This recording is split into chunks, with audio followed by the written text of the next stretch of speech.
Hello everybody and welcome to another video. Games Workshop have finally dropped the Battlescroll for Age of Sigmar. So let's have a little look at it and see exactly how bad things are being nerfed.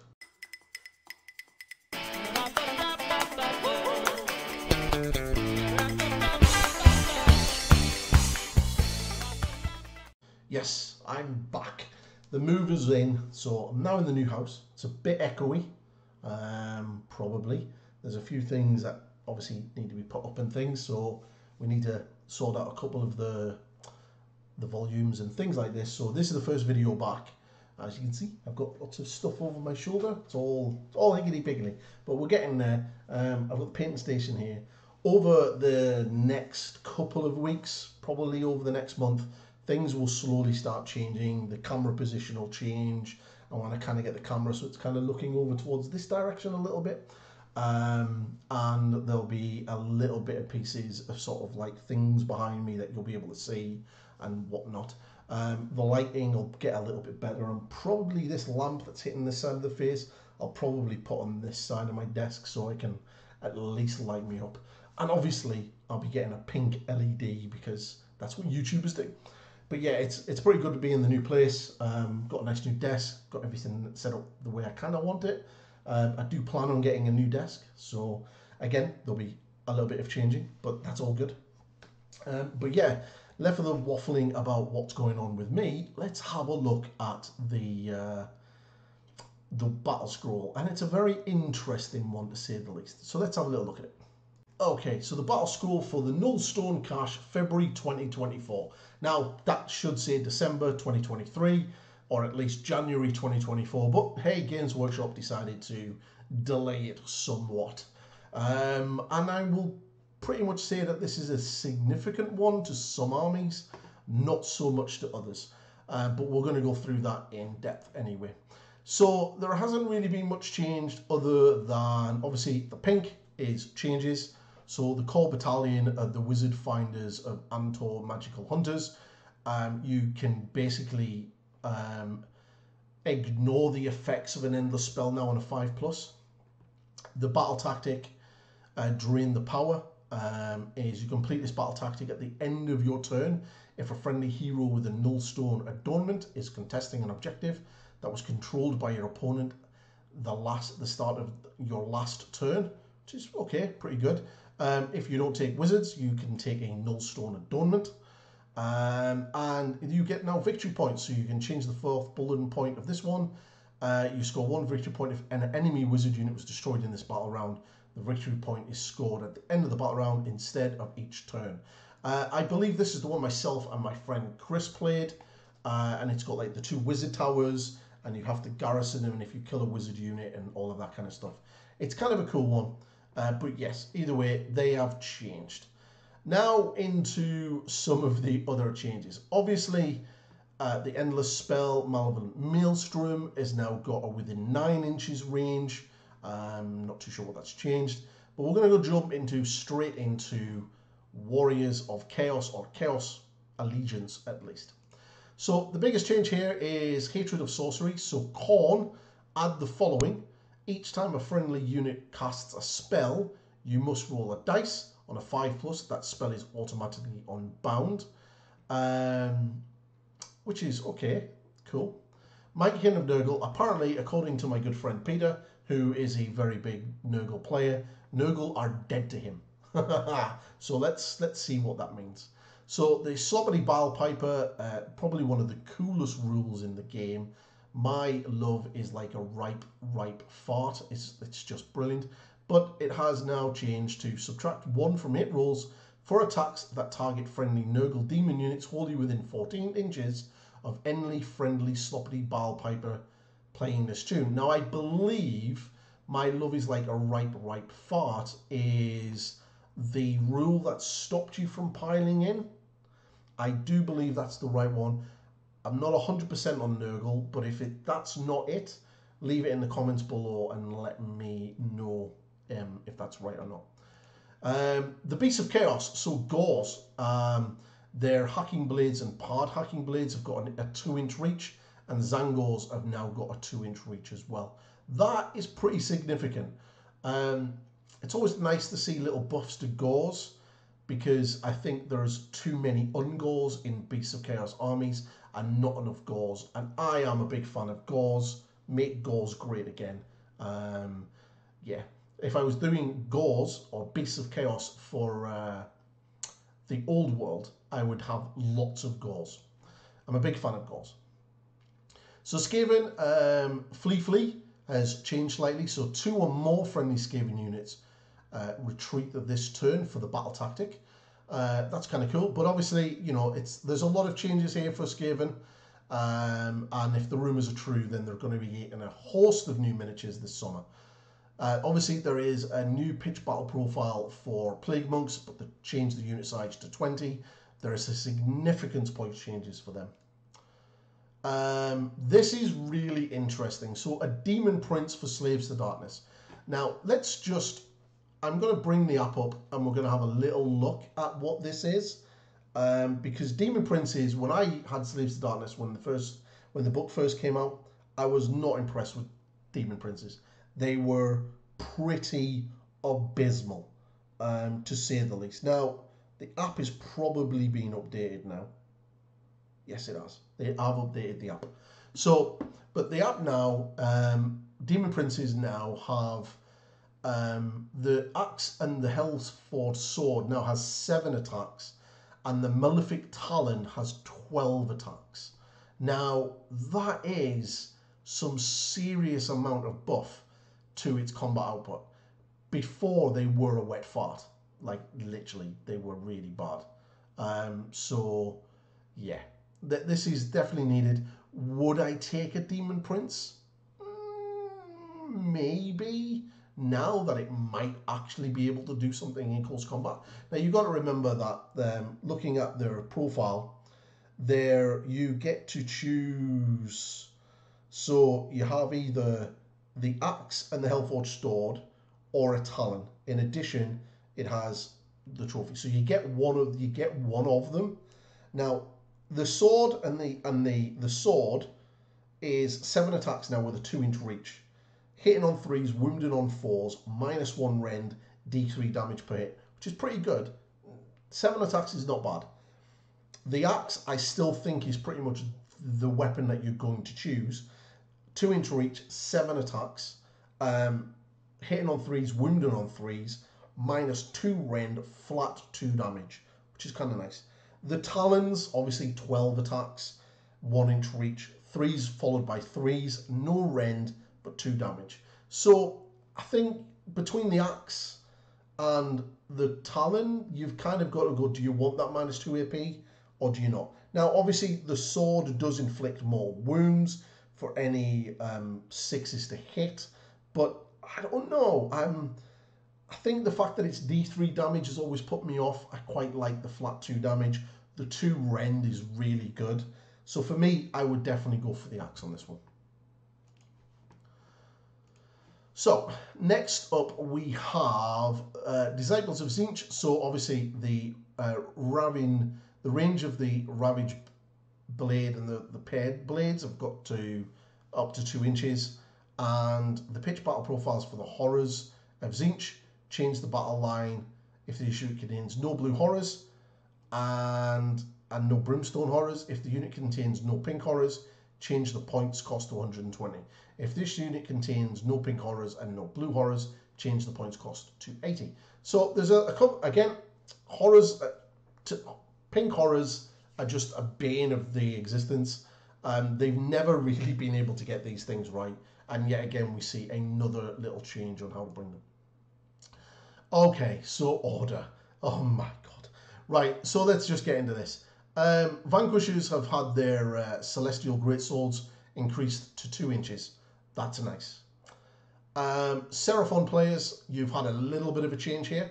So Starborn command traits and Lord of the Celestian Resonance change to the first time each phase that this general either successfully casts a spell that is not unbound, successfully unbinds a spell, or successfully dispels an endless spell, you receive 2 cosmic points rather than 1, which is a bit of a buff, which is kind of cool.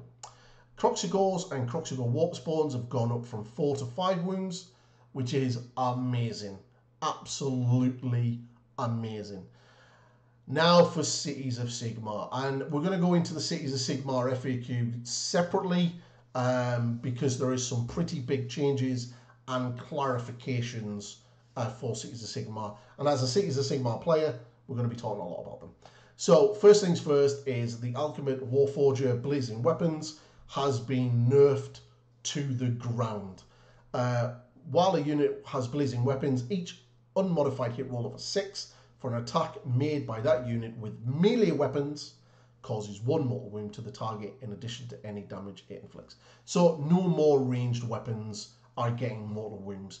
So this guy has had a points change. He's down by 10 points. He's down to 100 points now. They haven't changed the points cost of Fusiliers. They're still at 170 points. I would argue that they should really drop down by 10 points to maybe 160 because they have lost that ability to pump out mortal wounds. But yeah, the army has now lost a significant way of pumping out mortal wounds, which is a little bit of a shame. But we'll go into some of the other changes and clarifications when we look at their FAQ after this. So Iden Deakin, the Bloodthirsty Shiver rule has had a slight change. You can include the Bloodthirsty Shivers in your army if the unmodified hit roll for an attack made by a unit of Bloodthirsty Shivers is a 6. That attack automatically wounds. Do not make a wound roll. Cool. The Eidolon of Mathalan, Aspect of the Sea. The Tsunami of Terror is a spell that is cast on a 7 with a range of 18. If cast, pick 3 enemy units within range and visible to the caster. Subtract 1 from the save rolls for attacks made with melee weapons that target that unit until your next hero phase. Pretty cool. Nice little buff for Flyer Slayers. Volkite Berserkers with bladed sling shields has had their hand axes and fire steel war pikes range increased to 2. And the Volkite Berserkers with the hand axes have had them increased to a range of 2. So, pretty good. Now for Death. So, Nighthaunt, lots of range changes here. So again, 3 more units have had their weapons, Bladegeist Revenants, Dread Sky Harridans, and Glaive Wraith Stalkers have all had their weapons increased to 2 inches, which is kind of nice. Ossiarch Bone Reapers have had a bit of a change to no Myriad, which is pretty much, I think, if I'm correct, correct me if I'm wrong, but it's pretty much the go-to sort of sub-faction that you pick in a OBR army. You can roll a dice each time a friendly non-Myriad unit is affected by a spell cast by an enemy unit, or the abilities of an endless spell summoned by an enemy unit. On a 4+, ignore the effect of that spell, or the effects of that endless spell on that unit. 4+ ignore is not too bad. For the Soulblight Levy Lords, they have had a change to one of their battle tactics. So pick 1 friendly summonable unit within 3 inches of any enemy units. You complete this battle tactic if any enemy models were slain by that friendly unit this turn, and that friendly unit is within 3 inches of any enemy units at the end of this turn. So that's been slightly changed as well. So we're going to jump into Destruction, and we've had a little bit of clarification with some keywords. I've kind of changed. So Sneaky Up, you can pick this tactic if the model picked to be your general is a Cruel Boys keyword, and that's our turf now. You can pick this tactic if your general is an Iron Jaws player. The Mole Grunter with a Hacking Crew Mole Grunter Goldred Tuskbore changed the last sentence of Unstoppable Momentum ability to, at the end of the battle round, subtract 1 from this unit's momentum score to a minimum of 1. Okay, so there again, the momentum, as far as I'm aware, doesn't work very well, and this is maybe to try to address that, which is good. Now, probably one of the most weirdest rules changes like we've seen so far in this is this for the Sons of Behemoth. So I'm going to read it to you, and then I'm going to explain why this is kind of a bit weird. So, Wrath of the Titans, Earth-Shaking Roar. So replace the first sentence with, pick one enemy unit within 3 inches of this model and roll a dice. Easy. On a roll of 3+, that unit cannot issue or receive orders in the following combat phase. Not command abilities, but specifically orders. Now, the only thing in the game right now that uses orders is Cities of Sigmar. And this seems to be a monstrous action that specifically targets Cities of Sigmar. But the issue is it doesn't fully affect all orders because of the way it's triggered. So, cannot receive orders in the following combat phase. In addition, if the first roll was successful and that enemy unit has a wounds characteristic of 1 or 2, roll 2d6. If that roll is higher than the unit's bravery characteristic, for each point by which the roll succeeds the unit's bravery characteristic, one model in that unit flees. That unit's commanding player decides which model flees. The effect of the monstrous rampage is not considered to be a battle shock test. Now, so there's like 2 parts to this. So the first part is on a 3+, that unit can't issue or receive orders. Okay, so how is that going to affect the Cities of Sigmar army? Because that's specifically what it's targeting. So cannot issue the orders is looking at if any of your heroes are 3 inches from the Mega Gargant, it can do this monstrous action, and on a 3+, you're not going to be issuing orders, which is interesting. The receiving orders is the bit where it gets a bit weird, because there are only 2 orders in the book that are triggered in the combat phase. There's one for the dwarfs, which allows them to dish out mortal wounds for every model slain on a 5+ in that combat phase. And the other order is for the dark elves, that at the beginning of the combat phase, if that order is issued, they're able to retreat out of combat in the combat phase. So there's a weird sort of interaction here because orders trigger at the beginning of the combat phase. I believe monstrous actions are done at the beginning of the combat phase. So it's kind of going to be an interesting one. And it's not a really clean rule because of how orders are working and how the order system works for the Cities of Sigmar. Like I said, it's like out of all of the orders, this only really affects 2 orders. It can affect your heroes if they're within 3 inches of that Mega Gargant. They're not going to be able to churn them out. So it's a very weird one yeah, a lot of people think that this is either a mistype, that they were meant to put commands rather than orders. But yeah, it's a very interesting one. Or are we seeing something that is kind of popping up for 4th edition? As in command abilities and orders and the OCR Bone Reaper system are all just going to be combined into one rule, which is orders. Who knows? But either way, this is a very weird rule that it literally only singles out one army. And even then, it doesn't single out the full army. It's kind of only focusing in on 2 parts of the army. Unless you're trying to target the heroes, and then it works. But either way, it's not that great.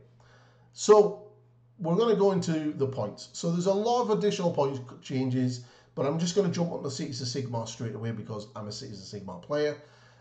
So the Iron Weld Great Cannon is gone down by 10 points. Yay. The Steam Tanks have gone up by 20 points.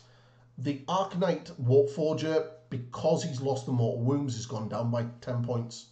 The Ogre Warhulk, the big ogre with the guy in the turret, he's gone by 20 points. The Steam Tank Commander has gone up by 20 points. The one that I really like is Talia Vendra, has gone down by 40. She will definitely be making my lists now at 300. Free guild command calls have gone up by 30 points. There's a shock, and there's a few changes to them as well.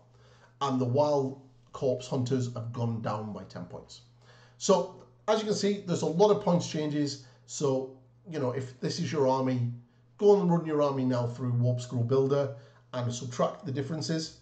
If it hasn't been updated yet, I believe the app has been updated.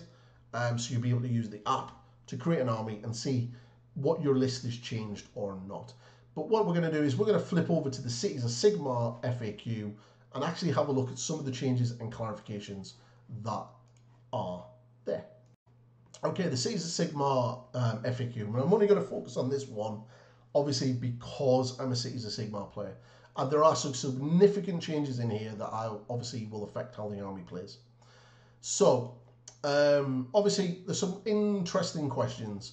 So, Tala the Vendors lead from the front and bringing models back on a 4+ instead of a 6. Do Talara and the unit receiving the command both need to be within 3 inches of the enemy unit? Yes, they do, which is good clarification. This question here is absolutely brilliant, and it's really, really good. I agree with this. This is how I play it, and I believe how a lot of the TO, Pete, Big Pete, has sort of house FAQ'd it for our local events. If I can pick 2 effects from Pontifex, Vessel of Sigmar Prayer, can I pick the same effect twice? No, you cannot. Obviously, that was stupid. And what people were doing was they were picking the one where you could target wizards and priests with the mortal wounds, and they were doing that twice. And obviously you can hit all wizards and all of this, and it was just, yeah, it was just stupid. Obviously you can only really pick one effect once, so which makes sense. So the free guild command corps dispatch spies ability, it doesn't matter how many free guild spies you have now in your army. So if you have 2, if you're running 2 command corps in your army, you're only ever going to get to do the Whispering Blades once, which is to stop the command being spent. So someone wants to spend a command point on, say, the Bravery one to keep a unit in place, and and you roll a 4+, you can't then do it again with another unit. You can only ever do this once. So it's a really good clarification. I agree with it, even though I am a Cities of Sigmar player. Now, the one thing that I'm a little bit confused by, and I'm not too sure about the question, is if a unit is destroyed by a shooting attack made by a Cities of Sigmar unit that was picked for the suppressing fire order, is the dice roll made to see if the unit becomes suppressed? This is relevant for bringing the full arms to bear battle tactic, and their answer is no. Now, I would have liked a little bit more clarification on this one rather than just no. Does that mean that if I shoot a unit that with a unit of Fusiliers and I am suppressed and I kill that unit, do I get my battle tactic? Now, I don't have to roll my, according to this, the FAQ, I don't need to roll my 2d6 and then add the number of damage that I've done to the bravery to make sure that I've beat it to become suppressed. I don't need to do that, but do I still get my battle tactic? And that's what I would have liked to have, for them to sort of cleared up a little bit. A little bit of a designer's commentary underneath would not have been unwelcome there, but cool, no need to roll dice. Obviously, we've gone over the blazing weapons, which is probably one of the biggest changes and a big kick in the nuts for Cities of Sigmar armies. I feel sorry for everybody who's gone out and bought 60 Fusiliers. I only have 20, and I'll probably only keep 20.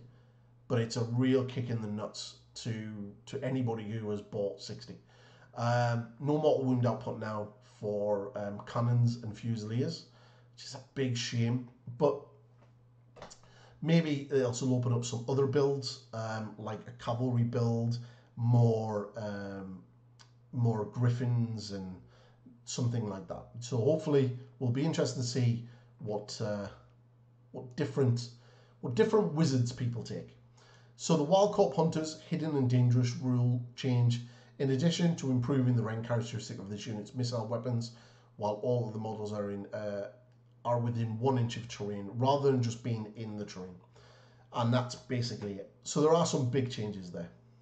So that's the Battlescroll. Is it a good Battlescroll? Yes and no. As a Cities of Sigmar player, I would potentially say no. It's not a great one because obviously my army was nerfed. Some of the changes I agree with. Some of the clarifications I agree with. Do I agree with completely losing mortal wound output on my range units? Not really. It's a shame, especially when things like Sentinels are still in the game and are still able to do it on 5s with a spell, and they went down in points by 10 points. They went from 160 to 150 points. Fusiliers lost the ability of being able to do mortal wounds. Now, the argument would be that they have double the shots, they have rend, they're able to ignore rend on the incoming because of the shield wall, they have orders, they can return fire. They're not necessarily bad, and they can still do damage, and they're still definitely play with Fusiliers, but they're not going to be your... I think armies are not going to be built around them anymore, which is interesting. So, yes, I'm a little bit and a little bit, okay, cool. So I'm a bit indifferent.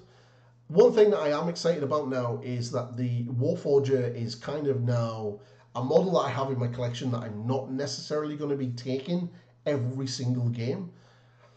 You kind of got to ask yourself the question now is, for 100 points, is he worth bringing for that +1 save? A 12-inch bubble of a +1 save, could he be good? You know, I could get some of my units to a 3+. You know, is it worth it? Maybe, maybe not. It's a little bit. I think it's probably one of those things that I'm probably gonna have to play. I like the idea of maybe bringing a battle mage instead and actually having the ability to going into the lore spells and playing around with some of the spells that are in there and maybe coming up with some really cool combinations and seeing what kind of things I can do. I'm really excited about running Talahar and a Griffin and a lot of cavalry. Seems like a really cool looking army now to really run. So there's a really lot of interesting things with Cities of Sigmar. Have we been nerfed? Oh yes, we have. But is it a nerf to the point where we're unplayable? No, no. Anyone that says that the army's dead and is an unplayable army is just don't listen to them. They're talking crap. Their army definitely has play, and we're still really good. We're not stupid anymore. 60 Fusiliers pumping out 62 shots, doing mortal wounds on 6s, in addition to the damage that they were doing. Now, I would say that I would have been welcomed for the rule to change, that it was no longer in addition, that it was just mortal wounds and you stop. Kind of like how Sentinels work. So Sentinels, if you do a mortal wound, you don't do a wound roll or anything else. The sequence stops for those mortal wound attacks. With Fusiliers, obviously, they do the 1 damage per shot, but they also do the mortal wound on top of that, or they did. Now, I would have happy for that rule to have changed to remove the in addition and just become that's the damage it does instead. Maybe that might have been a way of toning them down a little bit, but, you know, who knows. 4th edition is coming very, very soon, so will be interesting to see exactly what that means. And I'm going to be doing a video probably next month, and we're going to be talking a little bit about what I think 4th edition is going to bring and how 4th edition is going to change things up. There are a lot of rumors, but I'm going to be kind of sort of doing my 5 things of what I'd like to see, and is it going to be based on the rumors or not. So yeah, but if you do like my content, please subscribe. Hit the doofies all down the bottom, like, share, ring the bell, you know the score. And if you want to support me in other ways, I've got a members area and a Patreon. Now that I'm back in the new place, Sorry about the lighting, it's starting to get dark and that lamp is a little bit bright at the side of my head. I will slowly get things sorted and get up and running. I just had to make a video now that I'm back on the internet. And yeah, and I will see you all in the next video once we get sorted. So yes, see you later everyone.